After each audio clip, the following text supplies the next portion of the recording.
back on the backstory. And as we mentioned already, we are on 105.5 FM, AM 1390, in the Empire of Lies capital, Washington, D.C. Joining us now, the great organizer and RT correspondent, Caleb Maupin. Hey, Caleb, how are you doing today? I'm great. How about yourself? I'm great. Now, Caleb, you've got a lot of exciting projects. So before we talk about the stuff in the headlines, tell people, you just did a big event in Chicago. Is that right? What did you do in Chicago? Oh, it was great. The Center for Political Innovation, which is the think tank that I am directing, and we had a great gathering. And we featured Tara Reid, the woman who has refused to back down from her allegations about Joe Biden, has said that Joe Biden sexually assaulted her, has talked about the atmosphere in that office that a number of other women, came forward about, but she's been the most outspoken. She was there. We gave her an award. The Uhuru movement, the Black revolutionary group that was raided by the FBI just a week or so before they raided Mar-a-Lago, they were there as well, and we honored them. In addition to that, Garland Nixon from Sputnik Radio, he was there, and he attended. Nick Brana of the People's Party, Chris Halali of the Party of Communists, a leader of the Alex Saab Freedom Committee. It was a great gathering. I'll just tell you that. It was a powerful rally, and it was so powerful that Newsweek decided to do a story announcing that it had happened. So I guess they thought it was interesting too. Really, congratulations. That's a great press hit. Now, tell people about your think tank. You mentioned the think tank, but I think this is very interesting. So tell people about the think tank that you direct.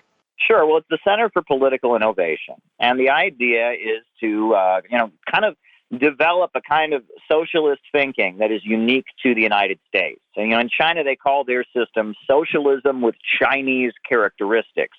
And I've always said that the only type of socialism we could ever have here in this country would be some kind of socialism with American characteristics. And that's basically the idea of this think tank. We're anti-imperialist, we're anti-war, we're for working families of this country. We want a government that will fight for working families against the big corporations. But we want to do it in a uniquely American way. We want to be serious about politics. These people screaming out in the streets, the Antifa and all that, they're not serious, right? They tend to hate average Americans more than they hate the ruling elite. And that's not the tradition of Eugene Debs. That's not the tradition of the steelworker Gus Hall and William Z. Foster. That's not the tradition of the Black Panthers, and the left has really kind of gone off the rails and is lining up with the deep state in so many ways. We don't favor that. Jimmy Dore has been very friendly to us. Other folks, Jackson Hinkle, and we're looking to talk about socialism in a way that is actually with the people and opposing these wars. And you finished your event in Chicago, and again, congratulations on pulling it off because it was a big event.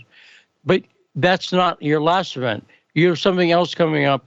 Is the thing about Assange through your think tank too? What do you mean? I mean, we are involved. Many of our members are supporting Assange around the country. I thought you were having another event in support of Assange in August. Did I hear something about that? Or there must be some confusion there, but I do know we will be supporting actions around the country supporting Assange. We chanted Free Assange many times at our rallies. And in fact, at our event we had in Chicago, we had a big poster that everyone signed that will be mailed to Assange as soon as we can figure out what address to mail it to him. Everyone was there and signed a nice greeting card from the Center for Political Innovation to Assange. August 27th, we're going to be having a national day of action to raise awareness about, the need for peace on the Korean Peninsula. Okay, that's it. Forgive me. Caleb, you do so much stuff that an old man like me gets easily confused. But that's exactly what I was thinking of, the day of action about Korea. So talk, and I know you do a lot of work about Assange, so forgive me, my mistake. Talk about that day of action about Korea, because I think that's very interesting and a subject a lot of Americans don't think about.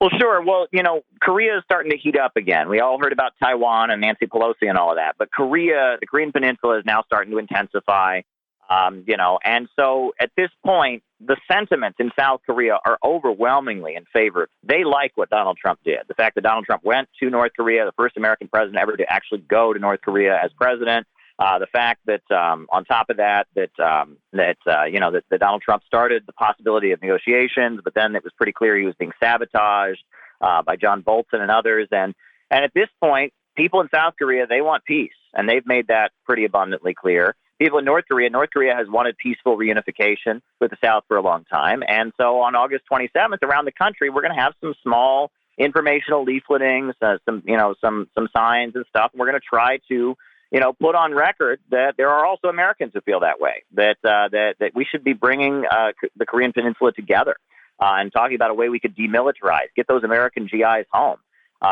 Get them out of there and get the Korean people back to being one country. Obviously, the folks in North Korea are going to want to maintain their centrally planned socialist economy. The folks in the South are going to want to maintain their market economy. But why can't, the families reunify? Why can't the division, that big division, the 38th parallel, why can't that be removed? I think that sentiment is pretty widespread. The military-industrial complex, however, just seems committed to keeping things going there. A weird coincidence. I don't know if you know about Park Chung-hee, who was the military dictator of South Korea. He mysteriously got assassinated, you'll recall, because he was going to get his own nukes for South Korea, and then the U.S. troops would have no reason to be there because South Korea would have their own nukes. And he mysteriously got assassinated by somebody in the South Korean security forces. So, you can look at that. There's a lot of money to be made for the military-industrial complex when it comes to maintaining divisions on the Korean Peninsula. That's not what the Korean people want. They may not agree with each other about what kind of government to have or what went on in the 1950s, but they want peace. And I think most Americans would like that too. I don't see any reason for us to continue having a military presence on the Korean Peninsula. I'd like to see peaceful reunification of the Korean Peninsula. Technically, there is a reason for us to be there, because I found this out last night watching your great YouTube channel, the Caleb Maupin YouTube channel. I found this out last night. We never ended the Korean conflict, correct? We never signed the treaty. Am I being accurate there? Why don't you tell that story, Caleb? Because I didn't know that. And I think a lot of people don't know that we're still in the conflict with Korea, correct? Yeah, well, there was an armistice signed at the end of the Korean War, but the war never officially ended. The treaty, there was supposed to be a meeting to then sign a treaty that would officially end it. That meeting never took place. So technically, the Korean War is still going on up to this day. There are no diplomatic relations between the USA and the government in North Korea, and there's no diplomatic relations. So we are still technically at war. And when Donald Trump, when he met with Kim Jong-un, that was a really big deal. It was a really big step forward. And many people were very, very hopeful. And that joint Olympic team, you'll remember a few years back at the Olympics, how they had a joint Olympic team, North and South Korea together, and how in that auditorium people just applauded for it in big numbers. There's hope for peace on the Korean Peninsula. And probably one of the main barriers isn't coming from South Korea. It's coming from Washington, D.C. and the military-industrial complex. And I was excited when Trump was starting to get things moving. And I think North Korea will eventually give up their nuclear weapons. I think they don't want to have them. They just want to make sure that they're in a situation where they don't end up as the next Iraq. Iraq didn't have weapons of mass destruction, and they got invaded. And Libya didn't have weapons of mass destruction, and they got overthrown. And North Korea, after the overthrow of the Libyan government, they came out with a statement, and they said, well, we were right to get nukes all along, right? Bush sent a message. If you don't have weapons of mass destruction, you will get invaded. Well, North Korea has nuclear weapons, but I think they'd like to give them up. But in order for them to give them up, they're not just going to give it up, with nothing. It's a negotiation process that needs to continue. And Tulsi Gabbard's been very outspoken about that. She's said a lot of really good things about that. And I'm really hoping that we can move toward peace on the Korean Peninsula. Now, so Caleb, and again, people can find more. It's August 27th, right? And if people want to find out more about that event, remind them again where they can do that. Oh, sure. Our website is cpiusa.org. cpiusa.org. It's the Center for Political Innovation. We've got members all across the country. At this point, we're up to about 220 members of our organization at a national level, but we're growing. New memberships come in every day, so I'm hoping that we will continue to expand. We're just a network of people who want to promote socialism and want to promote American patriotism, and also want to promote anti-imperialism and opposing wars, and a wide variety of perspectives. And we don't push any any social agenda. You know, I'm for gay marriage, I am for abortion, but there are people in the group who don't feel that way. You know, there's disagreements in our work about what the laws should be around prostitution and sex work. There's disagreements in our group about the transgender issue. We allow that. You know, too much of the left has really gotten caught up in waging this culture war, and meanwhile, America's working families are being left behind and the wars are continuing. So we are trying to go a different direction. You know, we do, yes, have a Marxist class struggle outlook when it comes to things, but when we see, you know, this wokeness and the way the left is going and all of that, I mean, you know, we're more interested in fighting for America's working families than getting fired up about defending drag queen story hour, if you know what I'm saying. Yeah, I do know what you're saying. And I think really, I'm going to urge again, people type in Caleb Maupin in YouTube and check out his YouTube channel. There's a lot of really good information there. And Caleb does, how many days a week? It seems like 3 days a week you're doing these chats at night on YouTube. Is it 3 days a week? Well, I do it as much as I can. You know, it just depends on how busy I am. You know, I was busy last week with this conference in Chicago that occupied my time. But now I'm back, you know, I'm doing my work for RT, my reporting, and then I'm able to go to the gym some, and so I'm back to streaming. So I try to do it as much as I can. I used to do it once a week, but then when the pandemic hit, I didn't have much else to do. It locked down, you know, working from home, and so I thought, all right, and I just started streaming every night, and then my channel really exploded. And I got into some debates. I started debating people on the left and the right, you know, trying to debate folks about, you know, what, you know, where politics should go, and yeah, and my YouTube presence is something I do. They'll probably ban me eventually. They haven't gotten to it yet, but if not, I'm on Rockfin as well, and I do stuff on Rumble, and I do stuff on other outlets, and I'm going to keep going if they ban me. I haven't gotten any warnings or anything like that yet, but we shall see. I'm just going to keep going, you know, and that's what we have to do. All of us that know the truth about their lying system and the war machine, and we just got to keep going, right? And just make it clear we're not going to be intimidated. We're not going to surrender. We're not going to be canceled. We just got to stand firm and do it, and I think we're going to be validated. Look, I mean, I know you've covered it other times on your show, but I mean, it's outrageous how many things that were like, you weren't allowed to say them, remember, at the beginning of the pandemic, and now they're being said by like the CDC and Jeffrey Sachs and the World Health Organization are saying the very things that people like you and I said at the beginning of the pandemic and got in trouble for. I mean, it's just outrageous. We continue to be more proven correct and validated every day. No, and let me point out something, since you mentioned debates. Let me point out a seedling of an idea I had when you were talking.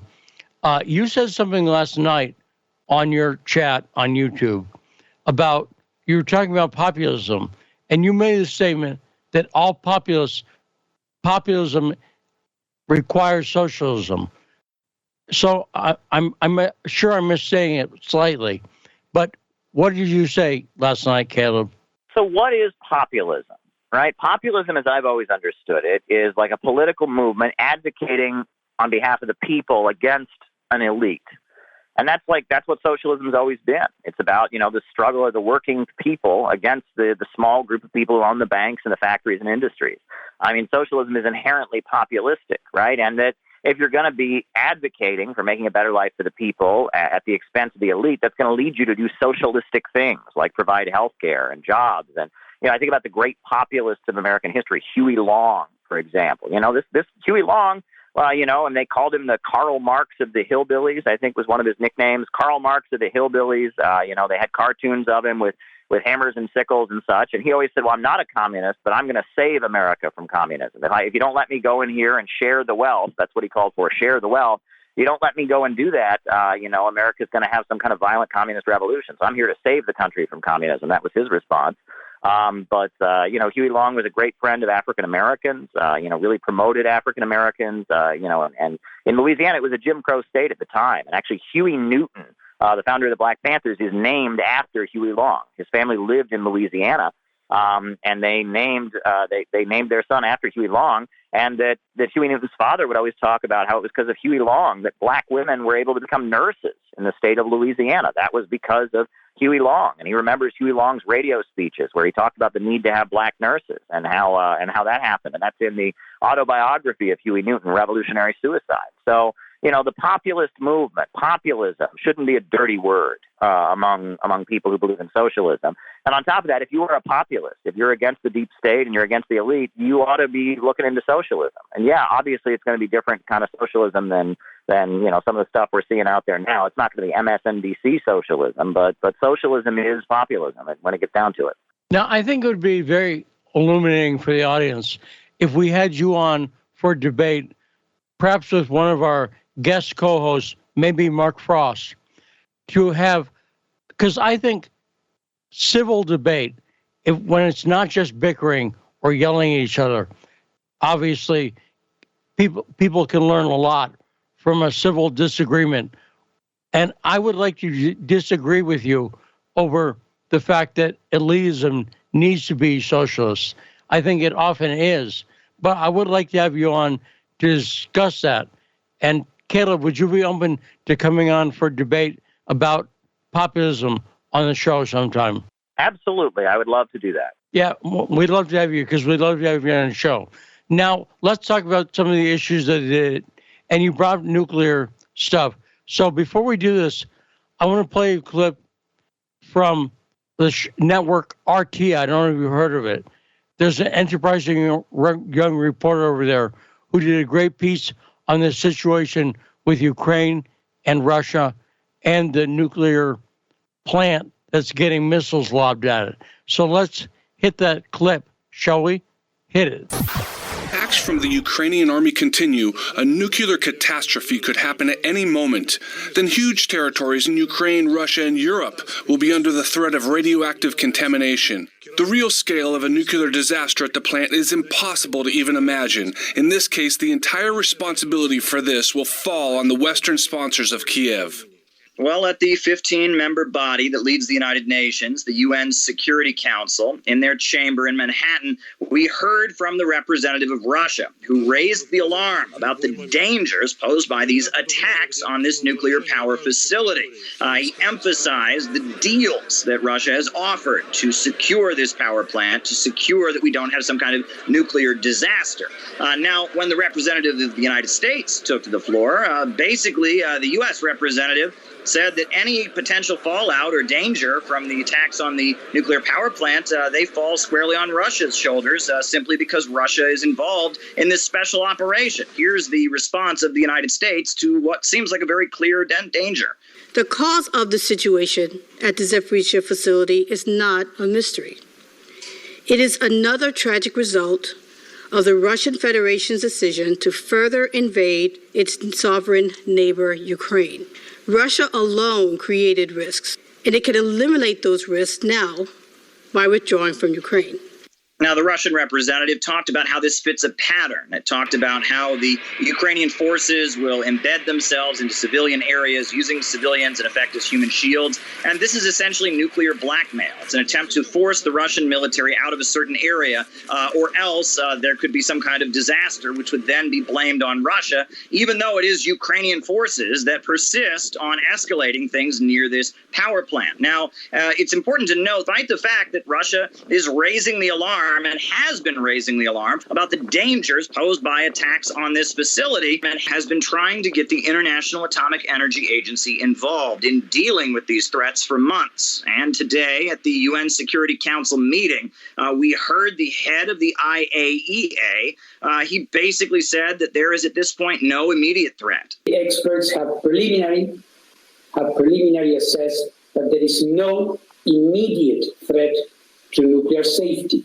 However, this could change at any moment. Russia and other countries like China called for a de-escalation of the situation and concerns about global safety. But from the United States and its allies, we heard a mantra of blaming everything on Russia, saying that there wasn't such a danger, but if there was, the fallout would simply be Russia's fault. It seemed that the United States and its allies were not concerned about the potential fallout and seemed to be using the danger of nuclear disaster as a measure or a wedge with which to try and pressure Russia to withdraw from certain areas. Now, Caleb Maupin, do you have anything you'd like to add to your own great report on RT? Well, not too much. One thing I do recall is, you remember at the beginning of this conflict, there were issues related to a power plant, and it was all over American media. Oh my God, Russia's going to attack a power plant. They're going to set off a dirty bomb. They're going to kill all these people. And Russia came forward and they said, yeah, we're trying to protect this place. There's not been any fighting at this power plant. And they had a whole UN meeting about it. And now Russia's coming forward and saying, okay, this power plant that we're under the control of, it's got a lot of, plutonium at it and stuff. The Ukrainians are shelling it and they're attacking it. And the U.S. mainstream media is looking the other way. I mean, it's just kind of the double standard here. Russia is saying, we'd like to offer a deal. Let's just make sure we don't have anyone attacking the power plant. And I watched the UN Security Council meeting, and I was just in shock. The only response to the USA is, oh, if anything happens at the power plant, it's Russia's fault because Russia is doing this special operation in Ukraine, so it's their fault. And it's like we can't have a rational conversation here about keeping a power plant safe. And when there was concern and the shoe was on the other foot, Russia stepped up to the plate and they said, yeah, we're doing everything we can. And they were working with the International Atomic Energy Agency and such. And I mean, the double standards are quite massive. I think it should be a point of agreement that we don't want there to be a new Chernobyl because of this conflict in Ukraine. We don't want there to be an escalation and something that could, turn into a nuclear disaster at this power plant. And, the USA is piling all these weapons into Kiev and giving all these weapons to the Ukrainian, government. And, you've seen the same reports I have. It looks like not very many of these weapons even end up in the hands of the Ukrainian military. A lot of them are just going to criminal organizations. People are, they've got weapons for sale on the internet. A lot of the money that's being piled into Ukraine is just kind of disappearing. And it's looking like, years from now, we're going to find out this war in Ukraine was a big, massive money laundering operation of some degree or other. I've been telling people, do not donate to Ukraine. If you want to help the Ukrainians, call on the U.S. government to negotiate peace to end the killing. But, all this money, Ukraine's got a Patreon, all this money is just piling into Ukraine right now. And it doesn't seem to be going to help the people. And a lot of these weapons that are piling in don't even end up in the hands of Ukrainian soldiers. What's going on here? Well, you've reported what's going on. And I should point out that report about the weapons, 30% of weapons not getting where they should, that was not on RT or some Russian-funded media. That was on CBS, right? That's the report you're talking about, right, Caleb? That CBS did and then took down? It had been up for a couple of days. They took it down. And they it just shows you how blatant these things are. But yeah, we've had members of Congress, Rand Paul and Elizabeth Warren, have come forward and said they're concerned about the flow of weapons into Eastern Europe. In Central America in the 80s, the U.S. government was piling weapons into there to fund the Contras to fight the Sandinistas. And it appears to me that may be the long-term strategy for Eastern Europe, right? Just unload as many weapons in there, let all the drug cartels and the human traffickers arm themselves up. And, even if this war in Ukraine ends, we're still going to have a huge criminal element, terrorist element that'll be doing stuff. And that whole region will be wrought with instability for a long time. And Russia will have that on its borders and have to deal with it. It's really awful what they're doing right now. You don't bring peace to an area by unloading huge amounts of weapons into an area, especially when there's a lot of corruption. And the corruption is, and the other story that relates to this one, conceptually to me, is the recent Amnesty International report. Now, Amnesty International is clearly part of the liberal establishment. Agreed?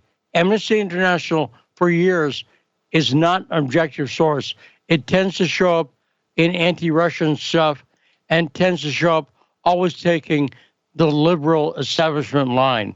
But when they came out with a report that not only criticized Russia, but pointed out Ukraine was committing war crimes, Zelensky freaked out on Amnesty International and called them terrorists, basically.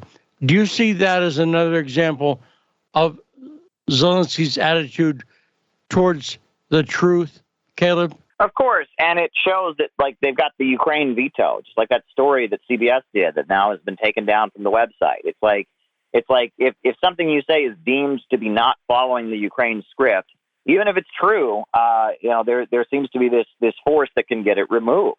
That's kind of operating in the shadows now, and it's kind of like the Uhuru organization, this Black revolutionary group that was supporting Russia, that has been very vocal about Russia Russia and their right to, defend themselves and intervene and protect the Russian-speaking people of the eastern regions and such. And they've been targeted now with these FBI raids, and I mean, it's really horrendous what's going on. And it's just like anybody who speaks off script when it comes to the Ukraine stuff, they either get silenced or they get removed or something. Even Shinzo Abe, a lot of people are asking questions about that Shinzo Abe thing, right? He was talking off script about Ukraine, right? He's a conservative and he's certainly anti-China, but he was saying, why are we all fired up about Russia and Ukraine and all of that? And, that was pretty bizarre. I mean, that guy got 2 shots in. He had a homemade gun. He got not just 1 shot out of it, but 2. Made the gun himself and shot the former prime minister of Japan. That was, a lot of people are asking questions about that, and that fits with the CBS. A lot of questions about that. Good question, Caleb. And we're out of time, unfortunately.